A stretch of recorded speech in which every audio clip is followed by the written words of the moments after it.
Okay, here's the deal. My whole career, I've been trying to solve this one problem, and that is the gap between the way sellers think and the way buyers think. It is the biggest problem that marketing has. I don't care how technical you are. I don't care whether you're using AI or not. I don't care who your audience is. I don't care what you're selling. The biggest problem in marketing is the difference between what the seller thinks and what the buyer thinks. And more specifically, what the buyer is looking for versus what the seller thinks the buyer is looking for and what would satisfy the buyer. More money is wasted on this one problem than any other problem in marketing combined, period.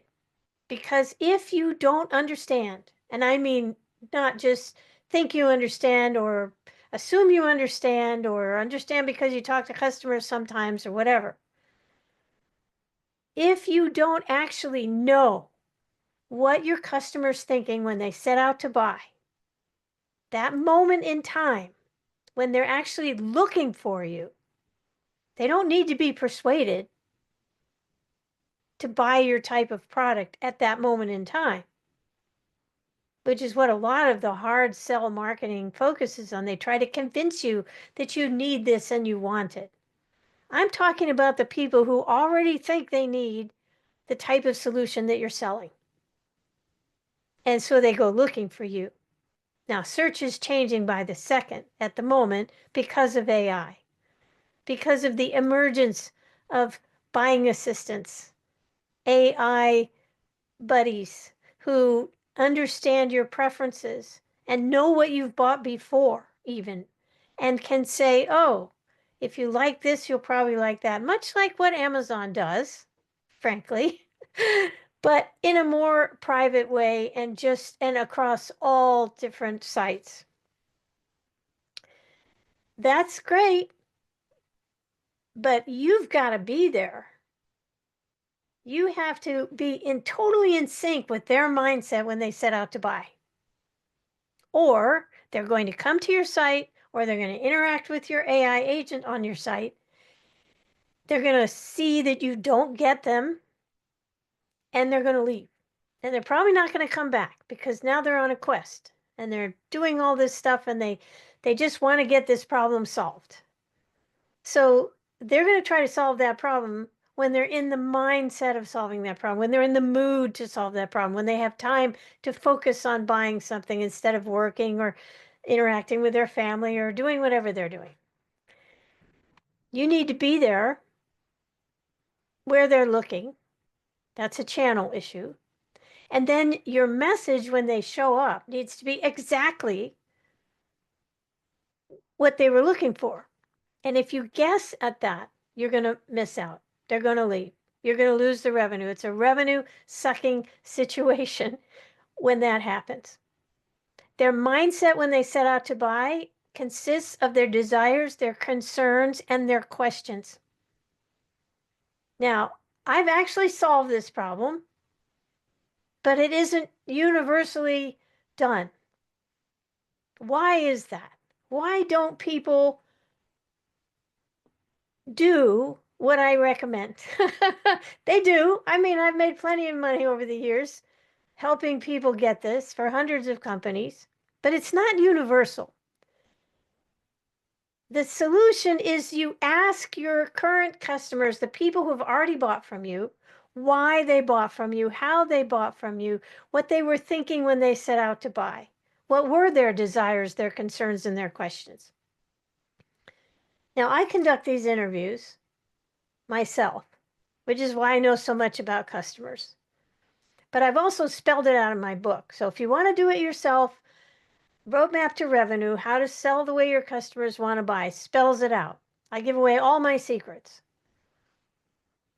But it's actually easier and better to hire someone to do it for you because I will be a third party. And customers know that's what's happened, that the CEO, the entrepreneur, has hired me, and I'm going to act on their behalf and I'm going to anonymize their results, the answers to the questions. So they're comfortable. I use Zoom audio so that they're relaxed. We don't have to worry about video or anything or dressing up for the camera. And they can talk to me while they're in a cab in New York somewhere on their cell phone, whatever. And they're relaxed and they know it's anonymous. I'm going to present the findings anonymously. And then I start asking these open-ended questions that I've worked out over thousands of interviews. Why did you buy from us? What were you looking for? How do you feel about our product and service? This is a good time to bring up my famous saying about branding, but I've just recently modified it a little bit. So branding is the promise that your marketing makes. Your brand is the promise that your company, your business keeps. I'll say that one more time. Branding is the promise that your marketing makes. Your brand is the promise that your company keeps. And that's what I do as a revenue coach in a nutshell. I figure out the right message, the promise that you can keep based on the ones you're already keeping, by the way. Nothing fancy. This is what you're already doing, but you don't even realize that's what your customers think is important. So we get that right. And then I help make sure as a coach to the leadership of the company, to the CEO, the entrepreneur, and other people, that your company is keeping that promise. So nobody's disappointed. And so after they buy from you, their reviews are going to be positive and they'll bring more people to your company. There's a momentum thing that happens with this, which is awesome. Why is there such a gap between what the seller thinks about the buyer and what the buyer actually thinks? I had a conversation with a very good friend of mine recently about this, and he said something really profound, which is that people think that other people think the way they do. So you have people, all of us, who assume that other people think the way we do. This is one of the reasons why the world's so divided now, because we just assume everybody gets it. What's their problem? Why don't they get it? This happens in the buying and selling all the time. You live, eat, sleep, and breathe your product and service. It's what you think about it when you go to sleep, and it's what gets you up in the morning. You are a PhD in your product and service, and your customers are still in kindergarten. They may not even gone to daycare. They know, though, what they want. They know more about what they want than you'll ever know, even with all these interviews and everything, although we get pretty close. The beautiful thing about this method is that you don't have to hire Gartner or Deloitte or Forrest or any of those people and get this big, 1 inch thick book with all these results. You just have to have me interview 5 to 7 customers of a given type. If you have 3 different types of customers, we'll interview 5 to 7 of those each. I used to charge by person, but AI has made it much easier for me to create the second report. The first report is a conversation report, transcriptions of what people said, organized by answers to the questions, so they're anonymous.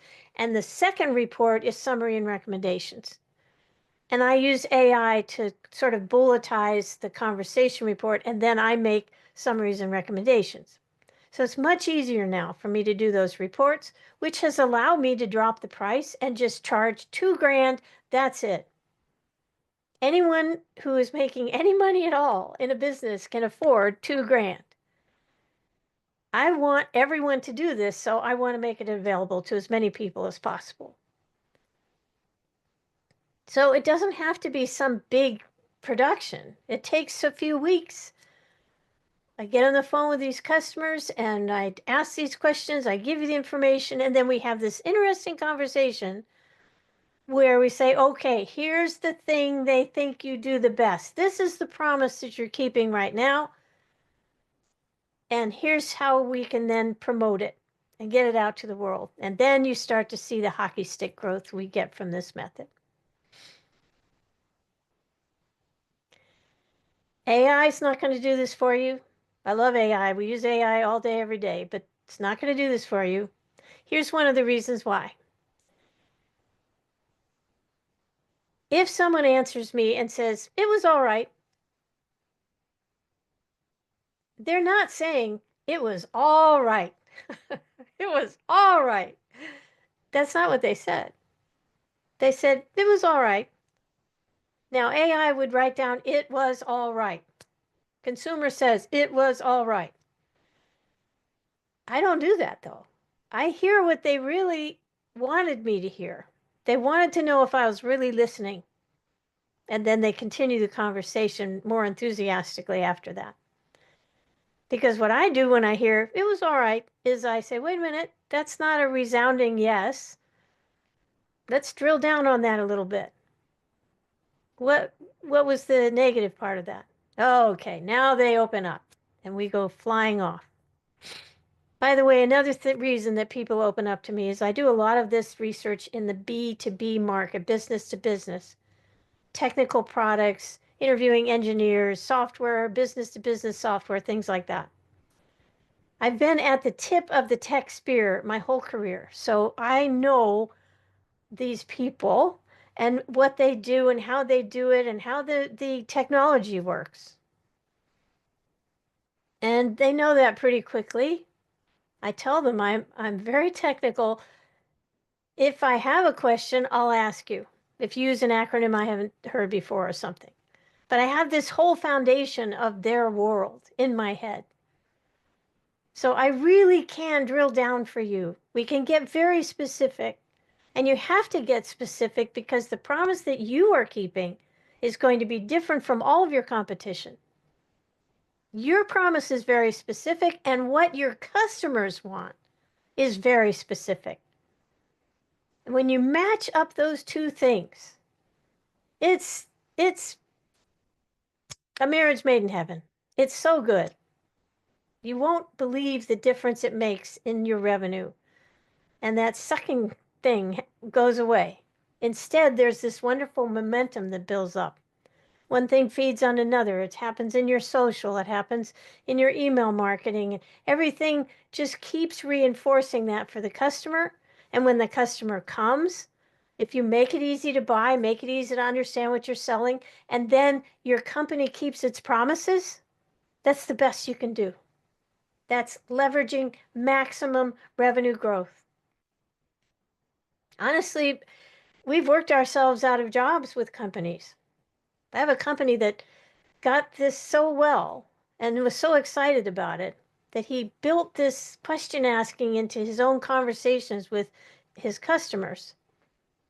And the leads just keep flowing in. We got that one message right.